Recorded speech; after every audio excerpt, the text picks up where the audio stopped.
As mentioned earlier, the male part of this joint, the tenon, is created on the table saw. And most of it can actually be cut carefully on the table saw. That is, we'll make a pass in this direction,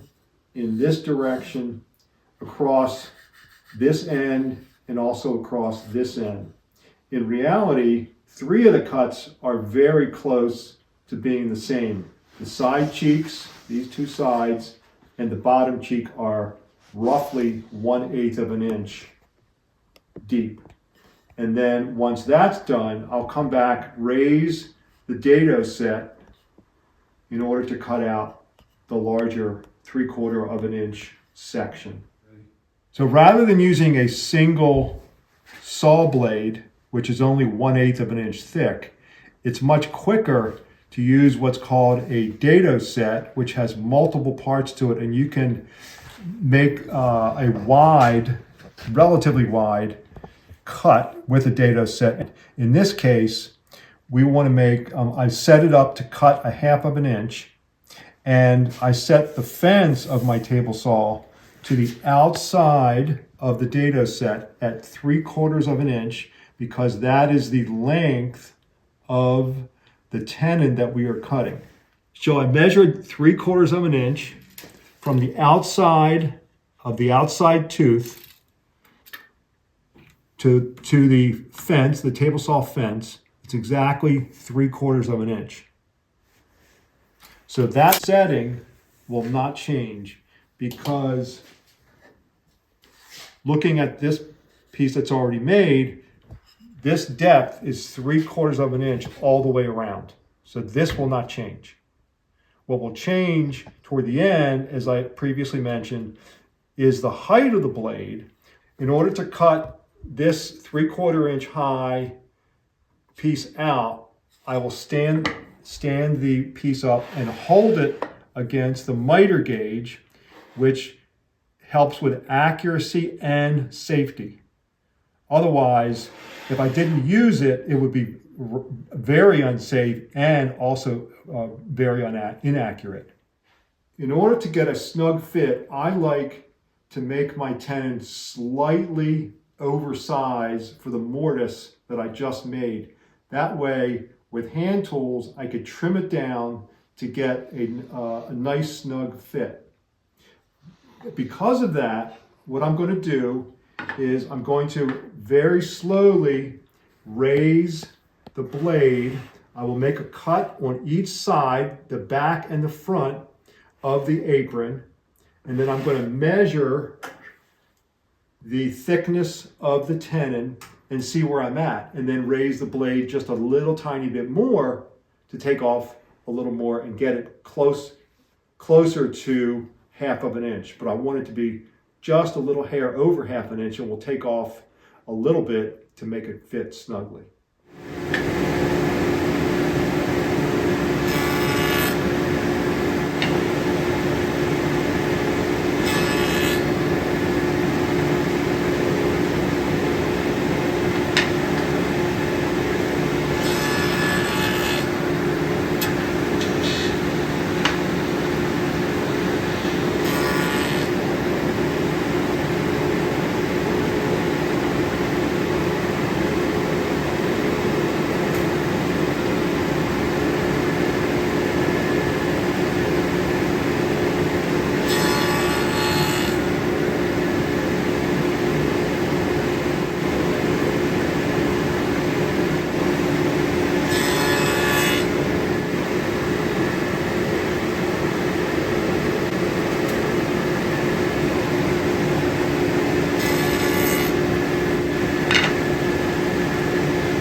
Now I've cut all 4 sides of the tenon, and I purposefully made them a little bit oversized so I can now trim them down with hand tools for a snug fit.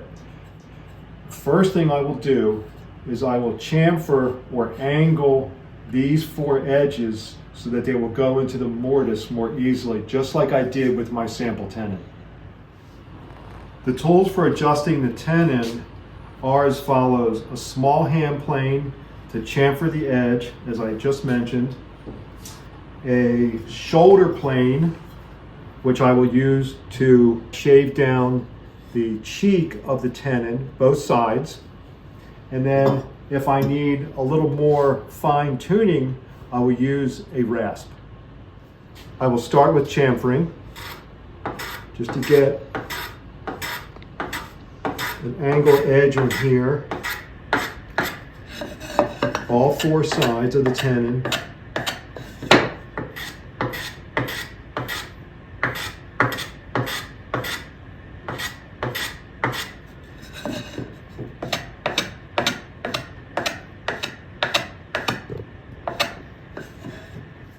All right, the chamfering is an angle, so in a sense it takes off the sharp edge of where these 2 faces meet, the short face here and the long face here, the cheek and the end. I did that on all 4 sides, right along here and also along there. The next step is to use the shoulder plane to take some material off from each face.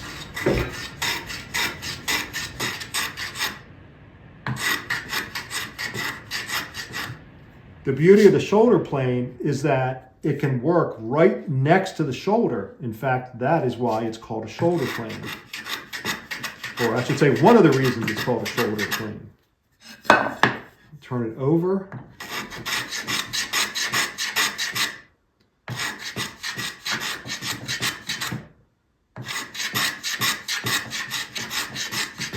And let's see how the fit is. Is it going in yet? Not quite, but it's getting there.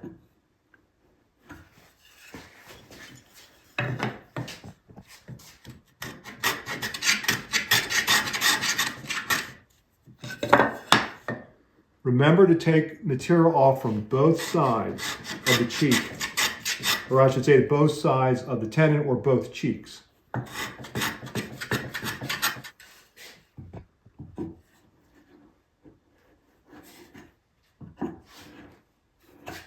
Okay, now the issue is that the tenon is a little bit long this way. So I'm going to shorten, that is, I'm going to lower this face with the rasp.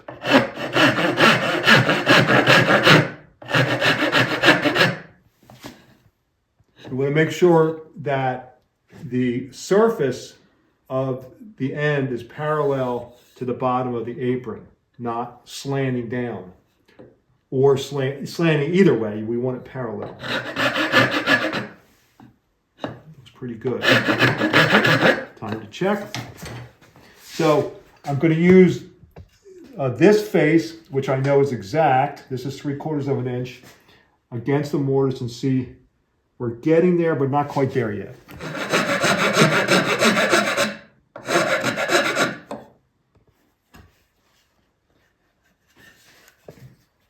Since I took some material off from each cheek, I'm going to go back and enhance the chamfering that I started out with.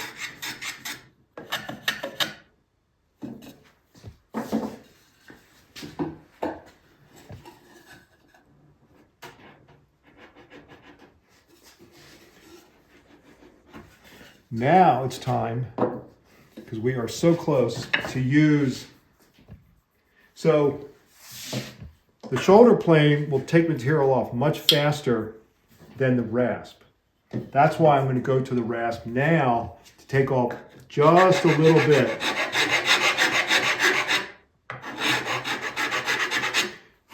Literally fine tuning. Remember, we want to do both sides.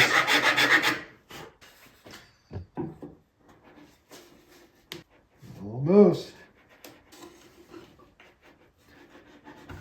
So what I can see is very slight. I can see that this area of the tenon is a little bit thicker. So I'm going to pay attention to that.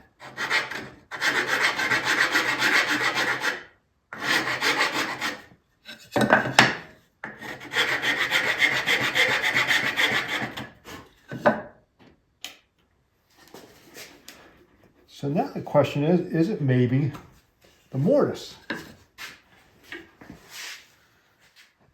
Aha.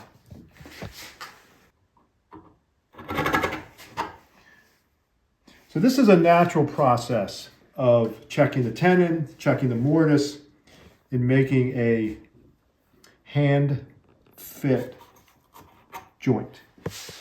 There we go. Just about there.